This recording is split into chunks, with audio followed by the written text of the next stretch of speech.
Tem algumas cenas de filme que, quando você bate o olho, você sabe que aquilo é especial, mas você também não consegue dizer exatamente o porquê. Muitas vezes isso acontece graças a técnicas cinematográficas que você mal processa racionalmente, mas elas estão lá te afetando de forma discreta. Pois bem, tem uma técnica que faz exatamente isso com a gente, uma que tem me deixado fascinado há anos, mas que eu nunca abordei muito aqui no canal. É a técnica que usaram para criar essa imagem aqui. E essa daqui também. Ou então, essa imagem aqui. Percebeu o que elas têm em comum? Os elementos perto e longe da câmera estão em foco, mas você vê que entre eles tem uma região fora de foco. Olha para essa parte da mesa, para essa placa de trânsito, para a região perto da cabeça e para essa parte da mesa aqui. Regiões desfocadas no meio de dois planos que estão em foco? Pera, não é assim que a ótica funciona. Então, como pode? Isso é o que se chama em inglês de split diopter, que eu vou traduzir livremente nesse vídeo como dioptria dividida, já que eu não encontrei uma tradução brasileira comum para esse termo. Sim, eu sei, fica um nome super sexy. Mas apesar de não ter o nome mais chamativo do mundo, essa técnica é capaz de criar algumas das imagens mais singulares do cinema. E muito provavelmente você já se impactou com essas imagens, só que sem saber que era por causa da dioptria dividida. Mas como é que os cineastas conseguem criar esse efeito? Por que eles usam isso? E como é que isso afeta a nossa percepção dos filmes? Se a gente analisar a história da dioptria dividida, a gente percebe como ela conseguiu mudar o cinema sem a gente perceber.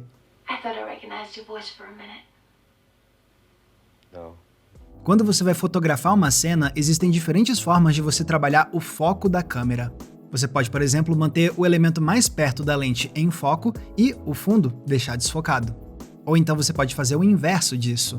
O fundo permanece em foco e o plano mais próximo da lente desfocado. Sem contar, é claro, que você tem os extremos. Ou manter tudo fora de foco, ou manter absolutamente tudo muito bem focado, com a chamada fotografia com grande profundidade de campo.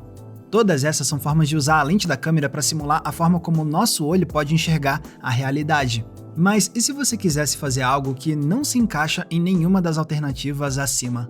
Bom, aí você pode usar a dioptria dividida, que causa esse efeito estranho, no qual nem tudo está em foco, mas dois elementos estão, e ainda por cima em planos diferentes. Mas como eles conseguem fazer isso? Bom, é graças a uma lente especial que consiste em metade de um vidro convexo. Você adiciona isso à lente principal e pronto, agora a câmera pode se focar em dois pontos de profundidade diferentes ao mesmo tempo, enquanto se mantém uma região da imagem fora de foco. E olha que isso já vem sendo utilizado nos filmes há décadas. Um dos exemplos antigos mais relembrados é o do filme de 1940, dirigido por John Ford e estrelado por John Wayne, chamado A Longa Viagem de Volta. A fotografia desse filme ficou sob responsabilidade do Greg Toland, um dos diretores de fotografia mais renomados da história do cinema, que pouco tempo depois revolucionou Hollywood ao lado de Orson Welles fazendo Cidadão Kane. Pois bem, antes disso, com A Longa Viagem de Volta, Toland usou a dioptria dividida nessa cena aqui, em que um personagem está bisbilhotando uma conversa. Perceba como esse personagem e os outros caras lá dentro estão perfeitamente em foco, mas também tem uma faixa bem discreta desfocada entre eles. A técnica também foi usada nessa outra cena aqui, em que os dois personagens aparecem numa composição claustrofóbica. Se a gente perceber, essa região aqui tá desfocada. E assim, mais filmes de Hollywood foram adotando a técnica nas décadas seguintes. E os cineastas de outras partes do mundo também aderiram. Nos anos 1960, por exemplo, a gente encontra exemplos disso em obras de várias nacionalidades. Por exemplo, na Itália, com o Sergio Corbucci usando essa técnica em O Filho de Spartacus. Na antiga União Soviética tinha o Sergei Bondarchuk fazendo isso em Guerra e Paz. No Japão, o diretor Seijun Suzuki trouxe a dioptria dividida em Mutepo Taisho. Na antiga Tchecoslováquia, Jindřich Polák aplicou isso em Viagem ao Fim do Universo. E quando chegaram os anos 1970, a dioptria dividida se tornou uma das técnicas queridinhas dos cineastas da nova Hollywood, que buscaram inovar o cinema americano se inspirando em muitas obras desses outros autores de outros países. Por isso, nos anos 70 e 80, a gente vê a técnica ser usada nos filmes de Steven Spielberg, de Martin Scorsese, de Francis Ford Coppola, e, em especial, na filmografia do Brian De Palma, um dos caras que mais ama usar a dioptria dividida, usando essa técnica em praticamente todos os filmes dele. E por terem revolucionado o cinema com essas obras, o ciclo da influência continuou, espalhando a palavra da dioptria dividida entre as gerações seguintes de cineastas. E a técnica nunca caiu em desuso, mantendo-se viva nos anos 1990, 2000, 2010 e chegando até os dias de hoje. Aqui no Brasil, inclusive, um dos maiores nomes do nosso cinema atual é um grande fã dessa técnica, o Kleber Mendonça Filho, que usou o foco dividido tanto em Aquários quanto em Bacurau. Tony Júnior na área, o prefeito tá pegando aí. E em todas essas décadas, o que não faltou foi experimentação com essa técnica. Alguns diretores tentavam ocultar que estavam usando a dioptria em certos momentos. Já outros desafiavam a tradição estática desses planos, como foi o caso do Bondarchuk com Guerra e Paz. Se o normal era manter a câmera parada para ter esse foco duplo, o Bondarchuk decidiu inovar e criar o raro caso da dioptria dividida combinada com movimento de câmera.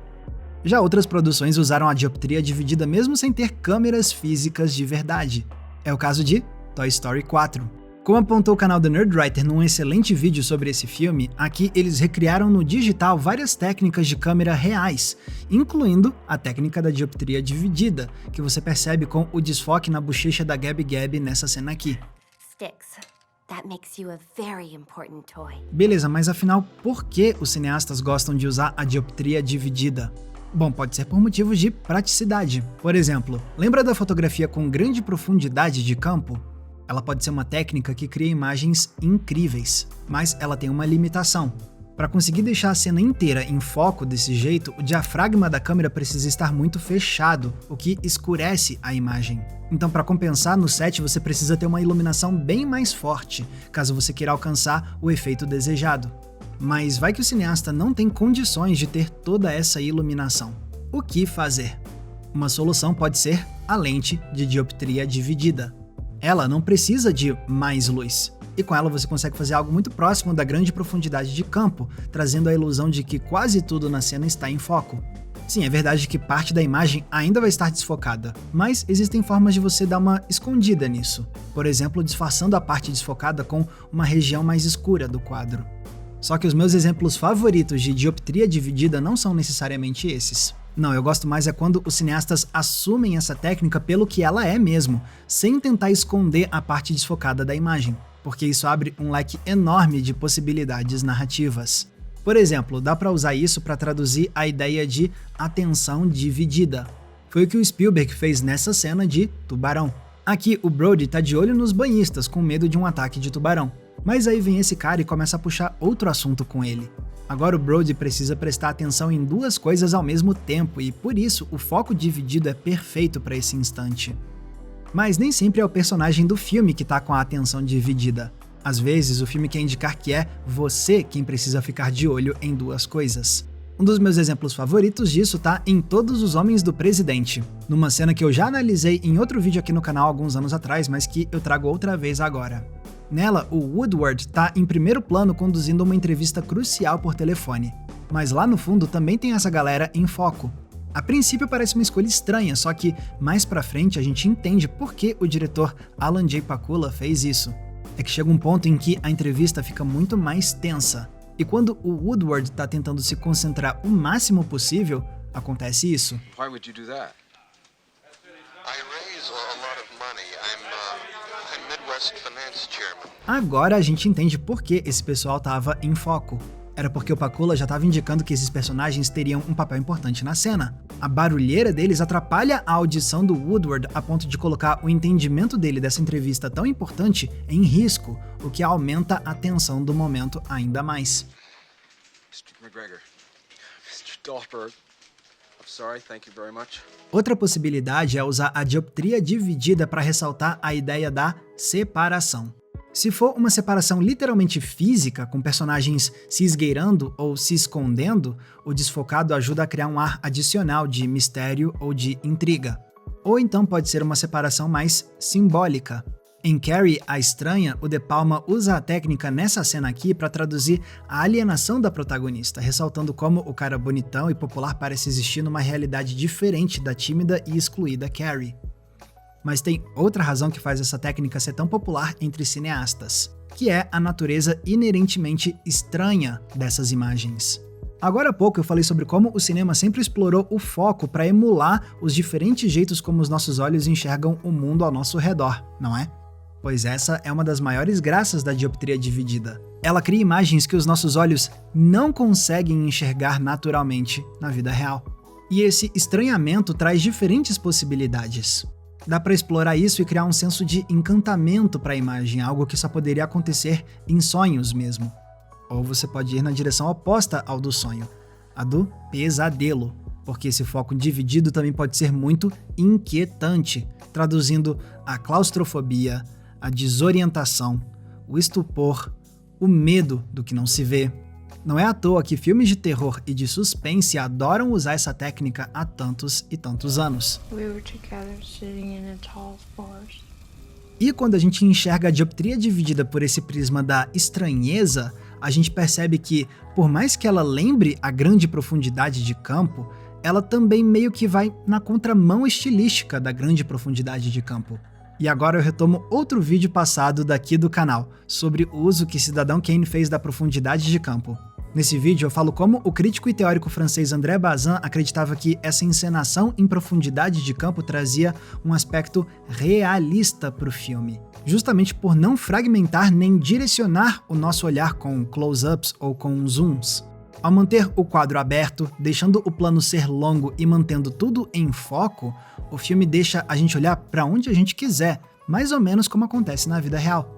E isso, segundo Bazin, era revolucionário, fazendo com que Cidadão Kane fosse um novo passo na evolução do estilo cinematográfico. E pensando nesses termos, a gente vê que a dioptria dividida faz meio que o oposto disso, quase como se fosse uma subversão da grande profundidade de campo. Ela ativamente quer criar uma imagem não realista, até pelo fato de que essa técnica quer nos indicar sim para onde a gente deve olhar. Só que o mais doido é que ela quer que a gente olhe para duas coisas ao mesmo tempo. É uma subversão do olhar natural que não só cria uma imagem estilizada, mas que também nos desafia a criar sentido de formas diferentes. Como assim? Bom, aqui eu volto mais uma vez ao grande fã da dioptria dividida, o Brian De Palma.